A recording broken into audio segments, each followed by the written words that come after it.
Hello and welcome to this guide to Reason.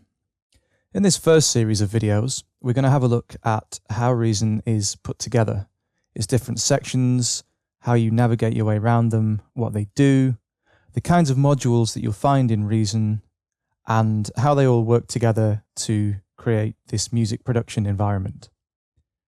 In this first video, we're going to have a look at the different sections that make up Reason's interface, what you can see on the screen at the moment. You'll see that there are a number of different sections here.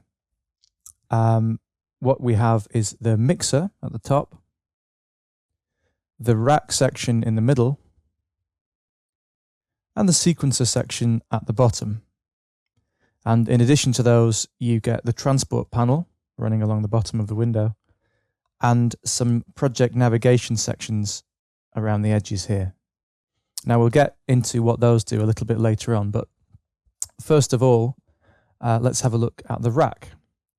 Now, the rack sits in the middle of the window usually. If we move the sequencer out of the way, we can see the rack. This is something that's been in Reason for a long time, and the idea is essentially that it recreates a rack of hardware, except unlike hardware, you can have as many modules in it as you want. It holds instruments, it holds effects, and other types of modules that generate sound. It also holds audio tracks, which allow you to record guitars, vocals, trumpets, or whatever else you want into a Reason project. If you hit the Tab key on your keyboard, you can spin the rack around to see what's going on in terms of routing and patching everything. If you have a mouse with a wheel on it, you can spin up and down the rack, which is quite handy to know about.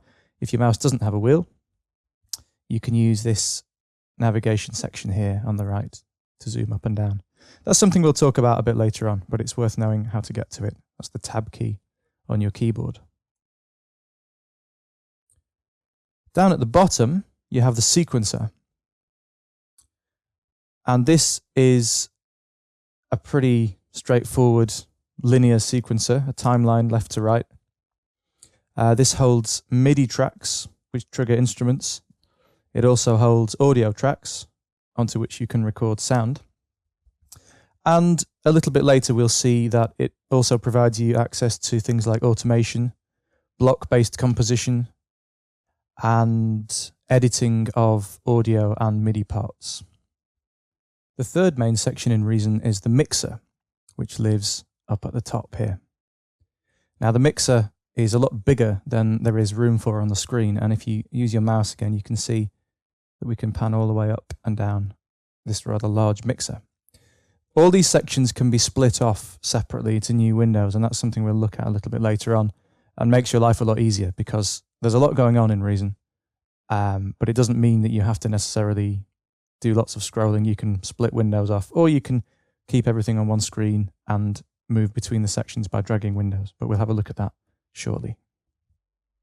So that was a look at how Reason's put together. In the next section, let's have a look at how its windowing system works.